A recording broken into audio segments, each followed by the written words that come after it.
بسم اللہ الرحمن الرحیم۔ السلام علیکم ورحمۃ اللہ وبرکاتہ۔ محترم سامعین، تحریک اور کارکن کتاب کے پچھلے ایپیسوڈ میں ہم نے لادینی یعنی کہ سیکولرزم اور اس کی قباحت، نیشنلزم اور اس کی تباہ کاریاں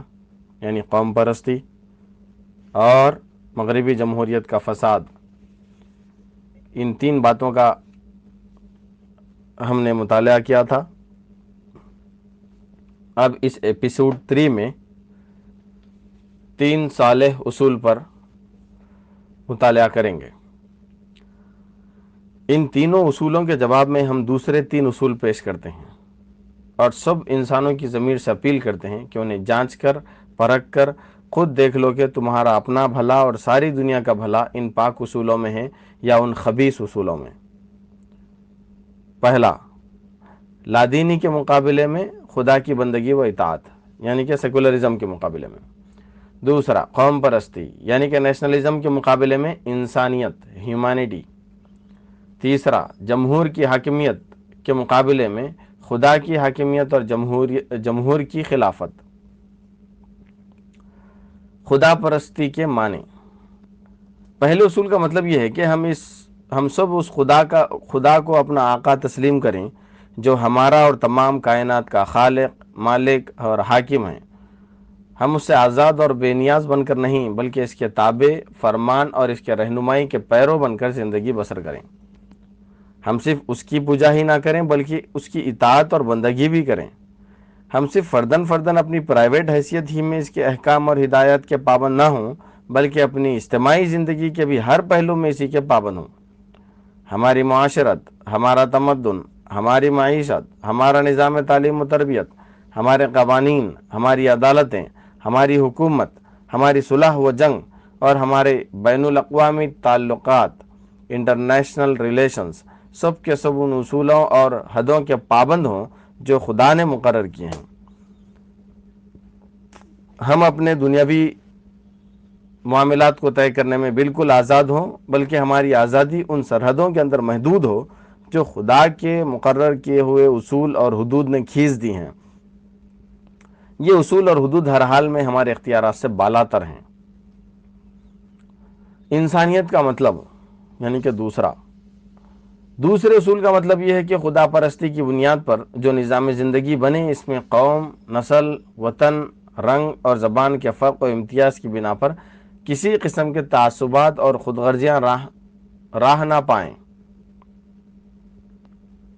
وہ ایک قومی نظام کے بجائے ایک اصولی نظام ہونا چاہیے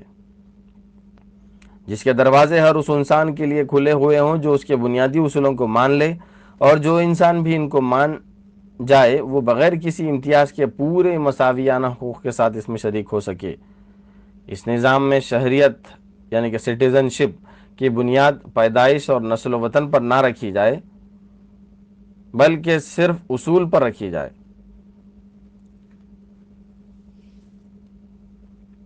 رہے وہ لوگ جو ان اصولوں پر مطمئن نہ ہوں یا کسی وجہ سے ان کو ماننے کے لیے تیار نہ ہوں تو ان کو مٹانے اور دبانے اور ہضم کرنے کی کوشش نہ ہو بلکہ وہ متعین حقوق کے ساتھ اس نظام کی حفاظت، پروٹیکشن میں رہیں، اور ان کے لیے ہر وقت یہ موقع کھلا رہے کہ جب بھی ان اصولوں کی صحت و درستی پر ان کا اطمینان ہو جائے وہ برابر کے حقوق کے ساتھ اپنی آزادانہ مرضی سے اس نظام کے شہری بن سکیں۔ یہ چیز جس کو ہم اصول انسانیت سے تعبیر کر رہے ہیں قومیت کی نفی نہیں کرتی یعنی کہ نیشنلزم کی نفی نہیں کرتی بلکہ اسے اس کی صحیح فطری حد میں رکھتی ہے۔ اس میں قومی محبت کے لیے جگہ ہے مگر قومی تعصب کے لیے جگہ نہیں ہے۔ قومی خیرخواہی جائز ہے مگر قومی خود غرضی حرام ہے۔ قومی آزادی مسلم ہے اور ایک قوم پر دوسری قوم کی خود غرضانہ تسلط سے بھی سخت انکار ہے، مگر ایسی قومی آزادی ہرگز تسلیم نہیں ہے جو انسانیت کو قابل عبور سرحدوں میں تقسیم کر دے۔ اصول انسانیت کا مطالبہ یہ ہے کہ اگرچہ ہر قوم اپنے گھر کا انتظام آپ کرے اور کوئی قوم من حیث القوم دوسری قوم کی تابع نہ ہو، لیکن تمام وہ قومیں جو تہذیب انسانی کے بنیادی اصولوں میں متفق ہو جائیں، ان کے درمیان انسانی فلاح و ترقی کے کاموں میں پورا تعاون ہو، مسابقت، کمپٹیشن کے بجائے معاونت ہو، باہم امتیازات اور تعصبات اور تفریقیں نہ ہوں، بلکہ تہذیب و تمدن اور اس اسباب زندگی کا آزادانہ لین دین ہو، اور اس مہذب نظام زندگی کے تحت زندگی بسر کرنے والی دنیا کا ہر انسان اس پوری دنیا کا شہری نہ ہو کہ ایک ملک قوم کا، حتیٰ کہ وہ کہہ سکے کہ ہر ملک کے ماست کے ملک کے خدائے ماست۔ موجودہ حالت کو ہم ایک قابل نفرت حالت سمجھتے ہیں، جس میں ایک انسان نہ تو خود اپنی ہی قوم اور ملک کے سوا کسی دوسری قوم اور ملک کا وفادار ہو سکتا ہے، اور نہ کوئی قوم اپنے افراد کے سوا دوسری کسی قوم کے افراد پر اعتماد کر سکتی ہے۔ آدمی اپنے ملک کے حدود سے باہر نکلتے ہی یہ محسوس کرتا ہے کہ خدا کی زمین میں ہر جگہ اس کے لیے رکاوٹیں ہی رکاوٹیں ہیں۔ ہر جگہ وہ چوروں اور اچکوں کی طرح شبہ کی نظر سے دیکھا جاتا ہے۔ ہر جگہ پوچھ گچھ ہے، تلاشیاں ہیں، زبان و قلم اور نقل و حرکت پر پابندیاں ہیں، کہیں اس کے لیے نہ آزادی ہے نہ حقوق۔ ہم اس کے مقابلے میں ایسا عالمگیر نظام چاہتے ہیں، ایسا سسٹم چاہتے ہیں جس میں اصولوں کی وحدت کو بنیاد بنا کر قوموں کے درمیان وفاق قائم ہو، اور اس وفاق میں بالکل مساویانہ اور مشترک شہریت، کامن سٹیزنشپ اور بے روک ٹوک آمد و رفت کا طریقہ رائج ہو۔ ہماری آنکھیں پھر ایک دفعہ یہ منظر دیکھنا چاہتی ہیں کہ آج کا کوئی ابن بطوطہ اٹلانٹک کے ساحل سے بحر الکاہل کے جزائر تک اس طرح جائے کہ کہیں بھی وہ غیر ایلین نہ ہو، اور ہر جگہ اس کے لیے جج، مجسٹریٹ، وزیر یا سفیر بن جانے کا موقع ہو۔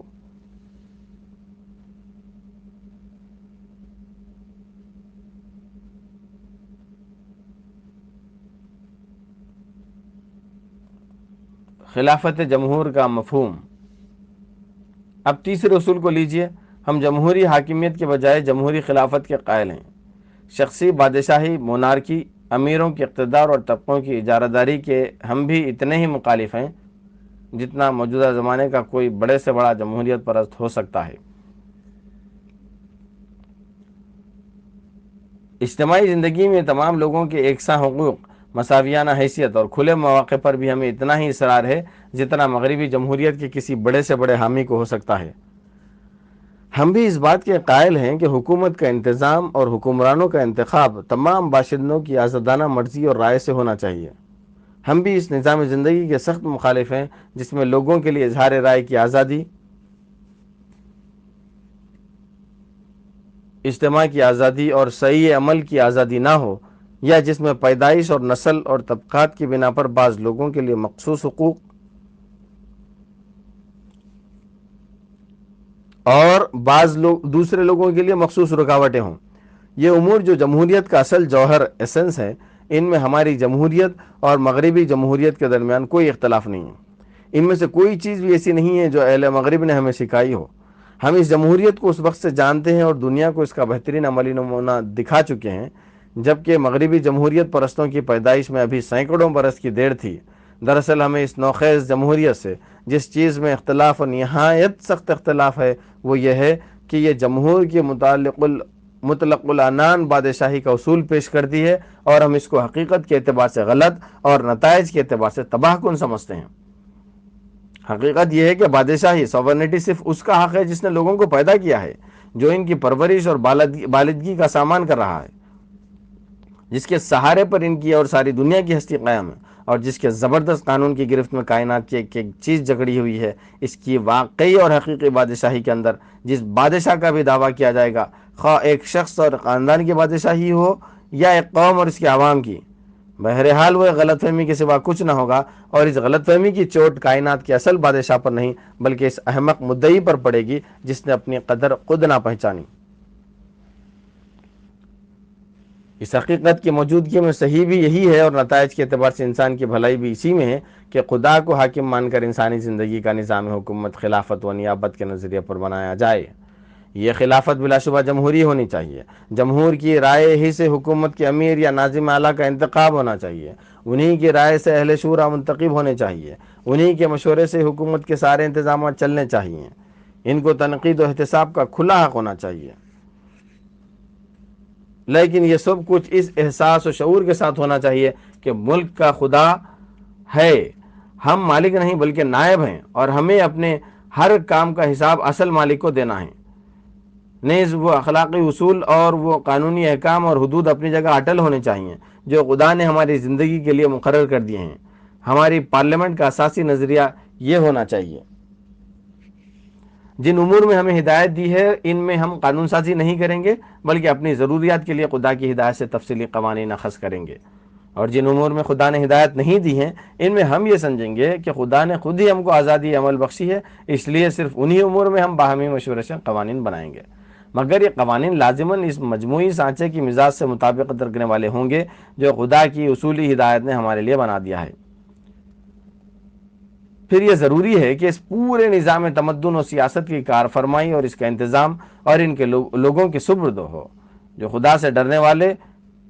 اس کا انتظام ان لوگوں کے سپرد ہو جو خدا سے ڈرنے والے اور اس کی اطاعت کرنے والے اور ہر کام میں اس کی رضا چاہنے والے ہوں، جن کی زندگی گواہ ہو کہ وہ خدا کے حضور اپنی پیشی اور جواب دہی کا یقین رکھتے ہیں، جن کی پبلک پرائیویٹ دونوں قسم کی زندگیوں سے یہ شہادت ملے کہ وہ بے لگام گھوڑے کی طرح نہیں ہیں جو ہر کھیت میں چڑھتا اور ہر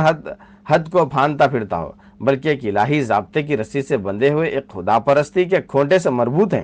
اور ان کی ساری چلت پھرت اسی حد تک محدود ہے جہاں تک وہ رسی انہیں جانے دیتی ہے۔ حضرات، یہ تین اصول جن کی بہت ہی مختصر تشریح میں آپ کے سامنے پیش کی ہے، موجودہ تہذیب کی قوم پرستانہ لادینی جمہوری حاکمیت کے مقابلے میں ایک خدا پرستانہ انسانی جمہوری خلافت قائم کرنا چاہتے ہیں، اور اسی کا قیام ہمارا نصب العین ہے۔ یہ بات تو آپ بیک نظر معلوم کر سکتے ہیں کہ ان دونوں نظاموں کے درمیان کیا اختلاف ہے۔ اب یہ فیصلہ آپ کے اپنے ضمیر پر منحصر ہے کہ ان میں سے کون بہتر ہے، کس میں آپ کی فلاح ہے، کس کے قیام کا آپ کو خواہش مند ہونا چاہیے، اور کس کے قائم کرنے اور قائم رکھنے میں آپ کی قوتیں صرف ہونی چاہیے۔ ایپیسوڈ 3 مکمل ہوا۔ آئندہ کے ایپیسوڈ یعنی کہ چوتھے ایپیسوڈ میں دعوت اسلامی کے 3 نکات کا مطالعہ کیا جائے گا۔ جزاک اللہ۔